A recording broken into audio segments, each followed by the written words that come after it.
My first fight, I was 15 years old. I looked like I was 12. And I fought a guy who was 26 years old, and he What? was 20-0. He was What? undefeated. If I'm thinking about a punch coming at my face and what to block, like I've already been hit. I'm looking to break records, man. I want to be like 50 and still fight for the UFC. Here we Oh, go.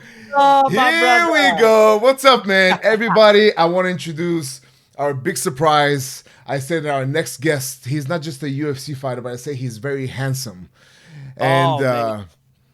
and you are. Thank And I'll pull that picture thank that I pulled out, and it's like a movie star, but then it's I don't know what was happening. It's just so much. But everybody, this is Wonderboy, Steven Thompson, y'all.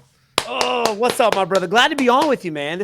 I've been like seriously pumped about this for the longest. So Oh, I you've love it, been man. I for appreciate you. for the last 5 minutes. I've been so nervous, and I'm like, oh my gosh, I don't know what to do. So what's happening, That's right, man? How's everything man. going? Everything's going great. I literally am teaching classes. Not only am I a UFC fighter, but my family runs a gym here in Simpsonville, South Carolina, and I run the kids' classes. Man, I pick up kids from school. We have the after-school program. So I literally Nice, just left the kids' class right now to come out here and hang out with you, man. And so we're at the gym. We're at the school right now. awesome. Because you started Yeah, as a kid, right? I did. I started when I was 3 years old. Pretty much had no say-so growing up. My dad fought back in the 70s and 80s. And I've got two brothers and two sisters, and we all started at the age of martial arts, the age of 3. Nice. Mandatory. It was just as important as our schooling, as our Wow. education. So yeah, man, it was tough. It was rough, man. At some point in time, like I hated the martial arts, Hmm. but my dad, I had no say so, so it was mandatory. Once I realized, I had to do it. I didn't fuss about it too much, but I'm glad he kept me with it. I'm glad he kept me with it. And then you transferred from karate, not transfer. You moved on to kickboxing, right? Because this is Yes, how I your did. first kind of break into the upper stuff started. Yeah, my like I said, my dad fought back in the 70s and 80s. He fought kickboxing, and my older sister, fought before I did. So she kicked my Ooh. behind for years. Oh my God, she Ooh. kicked my butt. So I'm Is sitting she here. older? Yeah, she's definitely older. She's like 3 years older than me, but still, Mm. it didn't matter. I mean, she walked around, and I remember in high school, nobody messed with her. Like she paved my way through school. Don't mess with that guy. That's Lindsey Thompson's brother.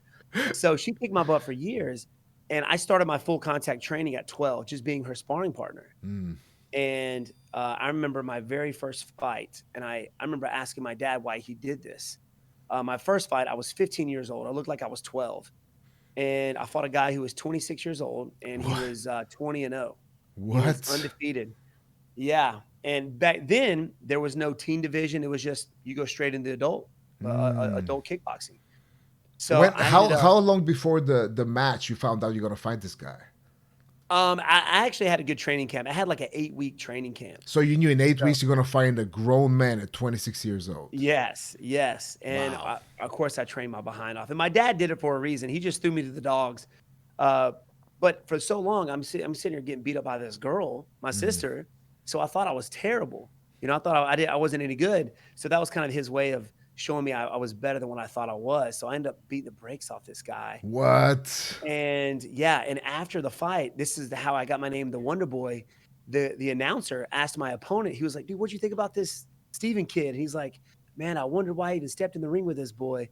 And the announcer called me Wonder Boy, and it stuck with me ever since. I'm Nice. 38 years old, but I'll still be Wonder Boy. If I walk out to Jack Black, Tenacious D, Wonder Boy, I'm gonna be Wonder Boy. You're always gonna be Wonder Boy. You can't be Always. anything else. Well, yeah, it doesn't matter. The toughest guys that I've faced have been the Muay Thai style guys. Mm-hmm. They're just something about them, like their mentality, their will is very hard to break, Mm-hmm. and you can actually see that even at the highest level. You see guys, you can tell if they're spiritually or that spirit is strong Mm-hmm. when you see guys out there, and I respect that a lot. I fought guys where I've hit them one time and they're looking for a way out, right? Ooh. And then I've hit guys as hard as I could, and they just smiled and kept on coming. No That's a way. scary guy. That's a scary opponent. Like last year, I fought a guy named Vicente Luque. Mm-hmm. Um, it was at Madison Square Garden, packed house. Well, of I course. ended up breaking both my hands on this guy's head. Yeah, What? broke in the first. I broke one in the first round. I broke the other hand in the second round, and I hit this guy as hard as I could, and he literally just kept coming forward. I'm like, golly, But this wait, guy how was do you tough as hit nails. somebody with broken hand? Man, that was it. Like, I remember out of the first round, I went back to my dad. My dad's in my corner, Mm-hmm. and he's been my coach since day one. And I'm like, Dad, my hands are broken. He's like, well, hit him with him anyway. You know what you gonna do? So, yeah, man, hit him with him anyway. So, Fire up, man! Of course you're gonna hit him with him. Of course. What else you yeah, gonna do? exactly. What else you gonna do, man? So, I dropped him in the first round. I dropped him in the second round, and in the third round, everybody was like after the fight, they were like, "Why'd you let him out? You could have knocked him out." I was like, "I had two broken hands. I tried to hit him as hard as I could, but it was like my body wouldn't let me do it. It wouldn't let me hit him hard. Where were they So broken? I broke this index finger here, Oof. and you can see this one mostly. Oh. I broke this knuckle here. It's kind of sunken in a little bit. Ooh, yeah, yeah, yeah, you Yeah, can definitely see it. And it's so important, especially when you want to punch good, you want to use that knuckle on your right, so you can yeah, cut somebody open. And if you exactly. can't do that, like you gotta hammer fist them, but I don't Either know. either slap them, man. Slap them or hammer fist them. So what do you think during the match? Tell me this. Really want to know. What is your thoughts of what's happening and everything? From the minute you go bing, what do you think? Okay, so I'll start. I'll start the day of. Okay, so the day of the fight. Okay, Uh, start with nutrition. Sorry, I yeah, really want yeah. to No, know. no, it's Yes. okay. It's okay. The day of the fight, I've already rehydrated. It's time for me to leave to go to the. I literally wake up on Saturday and I'm so nervous. Like I can't eat anything. I can't eat. I have to force food down, and I know around 5 o'clock, 4 or 5 o'clock, the UFC is gonna come get me at my room, and then we head to the venue. So I've got I'm getting five nervous hours, just listening to the story, just to man. tell you I'm sitting that. there. Yeah, I know. I'm sitting there watching TV, and I'm like, I'm. It's crazy when you want time to slow down. It has a tendency to speed up. Like, man, I don't want to go. I don't want to fight. And then it's like it's time Oh, to go. oh. So they're coming to get you at the room. You drive to the venue. I'm nervous, man. I'm not talking. And then I get to my area where they have a set up to kind of work out, kind of get a sweat on. And to be honest with you, man, this is the scariest thing is when you know you're up next. When you know, me, my last few fights have been main event. I've been the main Mm, event guy, mm. and everybody else has fought. So they're happy, they're shooting the breeze, they're drinking, and I'm still in the back all nervous. That's the worst. And then when you know you're up next, it's like I'm getting ready to walk out to the octagon. I'm literally hoping an asteroid comes down and blows the place up, or I twist my ankle in some way where I don't have to go out there and fight. But as soon as I step out there and I hear my song, my walkout song, "Tenacious D" by Mhm. Wonderboy by Tenacious D, it's not a song that pumps you up, but it puts a smile on my face, and that has a tendency to kind of, help with it, Yeah. help with my nerves. And then when I'm in the octagon, it's almost like everything goes away. I got Bruce Buffer. He's announcing me. He's announcing my opponent. And I know whenever that gatekeeper guy locks the gate, it's go time. So I'm Mm. looking over at the gate guy and he's getting ready to lock it. And it's almost like it's slow motion. And then right when he locks it, I look at my opponent and I don't remember anything else Wow. because everything else is reaction. You know, Mm. thinking is too slow when you're out there. Mm. If I'm thinking about a punch coming at my face and what to block, like I've already been hit. Mm. So it's also like literally all the preparation is done in the gym. So when you go out there is no thinking. It's just reaction. I have to go back and watch the fight to remember what I did.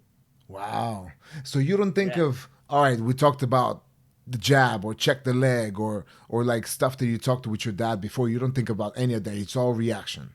It's so yeah, the studying is done before. So we watch video of my opponent, whoever I'm fighting. I Mm-hmm. watch video from their very first fight all the way up into their very recent fight to see what kind of changes they've made. Mm-hmm. There's a lot of fighters out there. You've seen them fight once, you've seen them fight 100 times. They don't Oh. evolve, they don't get better. But then the Mm. scary guys you got to prepare for, which is literally everybody in the top rank in my weight class. They evolve, they get better every time. So you don't know what they're going to bring to the table. Yeah. So we do a lot of video and we prepare for that in the gym. So whenever I'm out there fighting, my coaches, I can hear my coaches, and I've trained to hear my opponent's coaches, so I know what they're about to do. What? Yeah, yeah. So I can hear and I hear little snippets here and there. So my coaches will say little things like reset or here, or they'll give me little keywords. Mm-hmm. So it's not so much that I have to think about. I just know what that means. I just react to their sound. I remember I fought a guy named Jake Ellenberger, and he was making fun of my karate background. and I ended up knocking him out with a spin kick, right? I hit knocked him in the head. Boom. Oh! But my coaches, my dad, all he said, I remember you can hear him in the fight. He said, "Spin." I knew exactly what to do. I hit him with it Mm. once. I hit him in the neck. Boom. Down he goes. I try and ground and pound him up. I let him back up. I heard my dad say, "Spin." Again. The next one, I hit him right in the temple. Boom. Out he goes. How long do you take between your fights? It really depends. Like for instance, after that fight where I broke both my hands, it took me almost a year to recover. Took me almost a year to recover. I fought last December.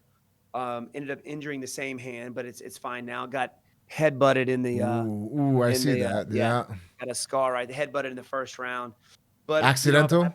it was accidental headbutt. It Really was accidental. accidental?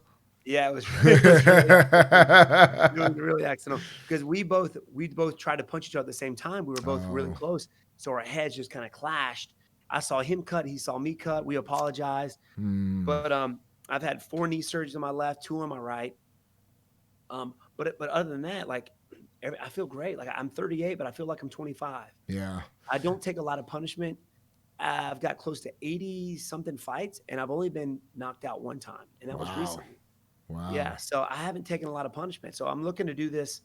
I'm looking to break records, man. I want to be like 50 and still fight for the UFC. Well, yeah, well you should. I mean, you started at 3, you have the ability, you're taking care of your body and we've seen Yes, these with today's athletes. We see like LeBron and Tom Brady and all these other athletes who at these age they defy everything that has been done before. And that's kudos to nutrition, to scientists and to all of these things that it was not available before. exactly. And same thing with, like you said, like the UFC. I remember talking with some fighters who fought, 10, 15 years ago, and a lot of these guys have a hard time stringing 2 words together because they beat each other up in the gym. Yeah. They try and knock each other out. Yeah. And, whenever I train, we pad up. I wear big gloves, big headgear. We keep it very, very light to the head. We work the body a little bit, but you can't condition the brain. Yeah. So people are just training smarter now, which Yeah. is good. So when you say you got knocked out, I want to ask you this one last thing. And I'm sure that's devastating, especially because you haven't had that before happen in your career. And I'm sure a lot of people out there have gone through the same thing, and a lot of them have doubts after that of coming back. Yes. How did you deal with it, if you don't mind me asking? Now, to be honest with you, it was more like a big weight off of my shoulders because when you're in the fight game long enough, uh, you hope it doesn't happen, but when you're in there long enough, it's bound to happen. I mean, look at Muhammad Ali. Right. A lot of the best guys have been knocked out, and the way it happened, it was just he didn't hit me hard. He didn't hit me very hard. It was just right on the button, Mm-hmm. and it was good because now I know what it felt like. It was like a huge weight coming off my shoulders. Yeah. It wasn't that bad, to be honest with you. I came to, and I went to the hospital, had my CAT scans, I had MRIs done on my head. Everything was great. No brain bleeds. I didn't even have a concussion. Mm-hmm. Like the brain wasn't swollen Yeah. up. That's So, but amazing. I still took the time off because the UFC wanted me to fight 2 months later in my hometown. Mm. Me as a fighter, I was like, oh man, I want to do this. But my coaches were very smart. My dad, they're like, no, we're going to take the time off. We're going to take all summer off to make sure everything's good. Yeah. But it didn't affect me one bit. Mm-hmm. Um, I went back to the gym and trained as hard as I could, Yeah. just to get back out there and show the UFC and the fans that Wonderboy Thompson isn't done yet. And a lot of guys do that. They go back, they've been knocked out, and they try and rush back in there, and that's when you can Mm. get hurt. Because if Right. you rush back in there too soon, you don't have time for your brain to heal up. You get knocked out again. Then next thing you know, you lose your chin, and it's bad. It's bad for you, especially in the long run. And I feel like that's more emotional than anything. You're just trying to It come back is and prove how tough you are, but you're just gonna hurt right. yourself more on the way instead of listening and waiting and the timing and everything else. But Yep. that's really important for you to share, man. I want to thank you that for because as you're saying, when you're in the game like this, it's bound to happen. And people should not be afraid of a failure, of going down or being knocked out, because life, not just the fighting game, will throw stuff at you that will knock you down, and you have to fight your way back up. And you're doing this in the octagon and in life, and you're Thank you. helping so many kids, which is so important, man, because the kids are the future, right? Oh yeah, And 100%. And for you and to giving your go time ahead. to educate them, and in the martial arts, which is nothing but good. It's just I want to thank you for doing that. I really, really want to thank you and your family for doing that. Well, we appreciate you, man, and we appreciate everybody. And if you're listening, man, get your youngins in the martial arts. You get in the martial arts. Start training. Do something physical. Get in the gym. I mean, summertime's here before you know it. You got to look sharp. You got to look shredded. So get out there and train hard. I want to thank you very much for coming in today. You're such a good guy, and I love just meeting nice guys who are not just there for themselves, but doing good by the world and by the kids. And I want to thank you for doing that, man. And I wish you nothing but success. Clearly, you're a winner in life. And I can't wait to see you with another title opportunity when you get this right in front of you, right on top of your head. And Yes, we sir. all celebrate as champions because that's my path too. I've never been world champion before. So Hey, this is it's the gonna happen. Me year. and you both. Me and you both. Let's get it, This man. is the Hey, year, man. yeah, this is the year. I appreciate you, man. We definitely got to do this again. It's definitely a pleasure and an honor. So I appreciate you having me on, brother. Absolutely. Thank you. Maybe one day I'll come to North Carolina and take a kids class with you. Let's go, man. That would be awesome. Yeah, are you down? If you're Let's down, do I'll it. make it happen. I'm so down. Are you kidding me? Let's make it happen, baby. There you heard gotta, it. we got a ring too. We got a ring. You gotta Oh, show me some what? stuff. There you have it. You're going to see a show me some workout stuff. with me and Stephen Thompson, the Wonderboy, throwing some hands and some spin kicks, JCVD style, and everything like that, man. Stay tuned, y'all. Yes, sir. Thank Hey, you, man. I appreciate you, brother. Thank you, Stephen. Anytime. Appreciate you, man. Talk Yes, soon. sir. You guys have a good one. Thank you for watching today's video. I hope you enjoyed it as much as I did doing this just for you so you can be entertained. And maybe I can be entertained. Who knows? But if you do like, you know what you gotta do. Subscribe, like, deal, spread the rumors, call your friend, tell them, hey, Miro got another video. Do it right now. Stuff like that. Figure it out. Thank you. Goodbye.